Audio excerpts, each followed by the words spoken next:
दोस्तों, अगर आप भी रेलवे एएलपी का साइको टेस्ट की तैयारी करना चाहते हैं तो आज के वीडियो में मैं बताऊंगा कि आपको तैयारी करने से पहले वो कौन कौन सी चीज़ें हैं जो बहुत ही ध्यान में रखना है, उसके बाद ही तैयारी करना है, वरना आपकी पूरी की पूरी जो तैयारी है वो बेकार हो जाएगी। 2024 में मैंने देखा बहुत सारे बच्चे अच्छी तैयारी के बावजूद भी साइको टेस्ट में फेल हो गए थे। आपने बहुत सारा मेहनत करके सीबीटी 1 और सीबीटी 2 एग्ज़ाम पास किया और उसके बाद जो अगला पड़ाव है सीबीएटी का, उसमें आपने अच्छा नहीं किया और आप फेल हो जाते हैं तो आपको बहुत बड़ा झटका लगता है और आपका रेलवे एएलपी बनने का जो सपना है वो अधूरा रह सकता है। चूंकि इस टेस्ट में 5 तरह की बैटरी रहने वाली है, लेकिन इस टेस्ट को शुरू करने से पहले ये इम्पॉर्टेंट जो बातें हैं उसको आपको माइंड में रखना होगा। उसके बाद ही आप अपना जो है टेस्ट की तैयारी करना होगा। आपको पता है कि आपका जो साइको टेस्ट का डेट है वो आ चुका है, वो 30 अक्टूबर को होने वाला है, लेकिन उससे पहले, तैयारी से पहले आप ये चीज़ें नोट कर लें। तो पहला यहाँ पे टिप्स है कि जब भी आप तैयारी करने का प्लान बना रहे हैं तो आपको कोशिश ये करना है कि आपको जो प्रैक्टिस करना है ओनली लैपटॉप या फिर पीसी, यानी आपको जो है डेस्कटॉप कंप्यूटर पे ही करना होगा, क्योंकि ये जो एग्ज़ाम है ये सीबीएटी यानी कंप्यूटर बेस्ड एप्टीट्यूड टेस्ट है। तो अगर आपने ऑफलाइन भी तैयारी कर रहे हो तो आपके सामने कंप्यूटर पे एक बार ज़रूर प्रैक्टिस कर लेना, वरना आपके जो एग्ज़ाम में जो टाइम मिलेगा उसका आप सही से मैनेजमेंट नहीं कर पाएंगे और आप इस एग्ज़ाम में फेल हो सकते हैं। चलिए बात करते हैं कि दूसरा क्या पॉइंट है।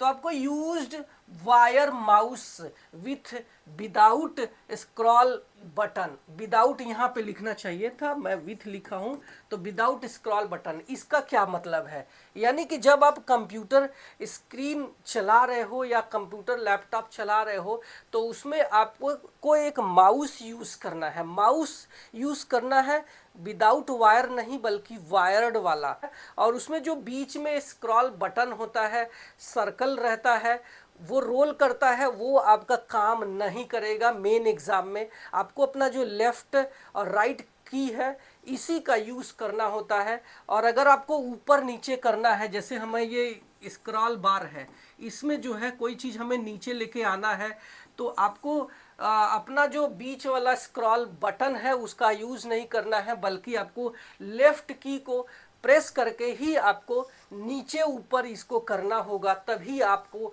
काम करना होगा। क्योंकि आपके एग्ज़ाम में आपका स्क्रॉल बटन काम नहीं करता है, आपको उसका यूज़ नहीं करना है। नेक्स्ट पॉइंट है, इस एग्ज़ाम में कोई भी निगेटिव मार्किंग नहीं होता है, ध्यान रखना। आप चाहे एग्ज़ाम में कितना भी तुक्का मार दो, कोई फ़र्क नहीं पड़ता है, आपके एग्ज़ाम में कोई भी यहाँ पे निगेटिव मार्किंग नहीं रहता है। इसके अलावा इसमें कोई एक्यूरेसी भी मायने नहीं रखता है।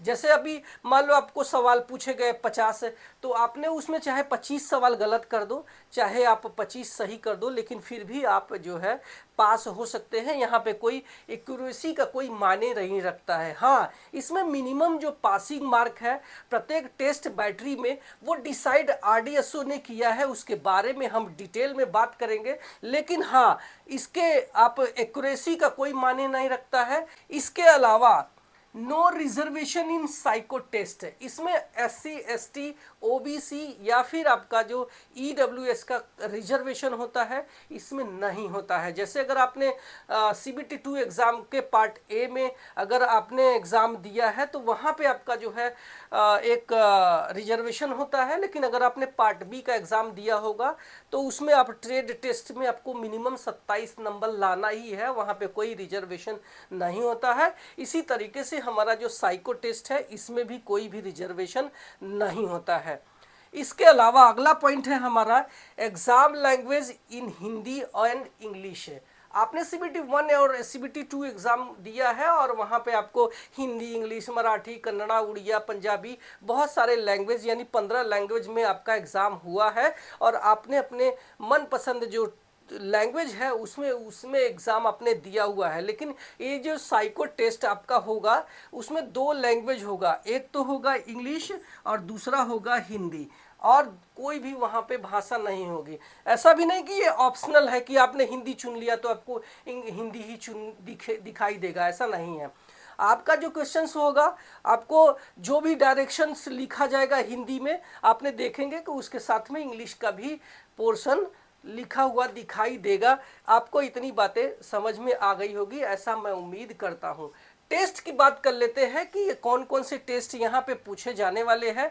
तो इसमें 5 तरह के टेस्ट आरडीएसओ ने तय किया हुआ है कि कौन सा टेस्ट पूछा जाएगा। तो आप यहाँ पे देख सकते हैं कि ये है मेमोरी टेस्ट, यानी स्मृति परीक्षण टेस्ट पूछना जाएगा, जो कि आपके याददाश्त की क्षमता को देखने के लिए चेक किया जाएगा। इसके अलावा फॉलोइंग डे, अच्छा यहाँ पे मैं बता दूं, यहाँ पे 5 तरह का टेस्ट होता है, उसके बारे में हम बताएंगे, और पांचों का प्रैक्टिस करना है और आपके एग्जाम में कोई एक प्रैक्टिस उसमें से पूछा जाएगा।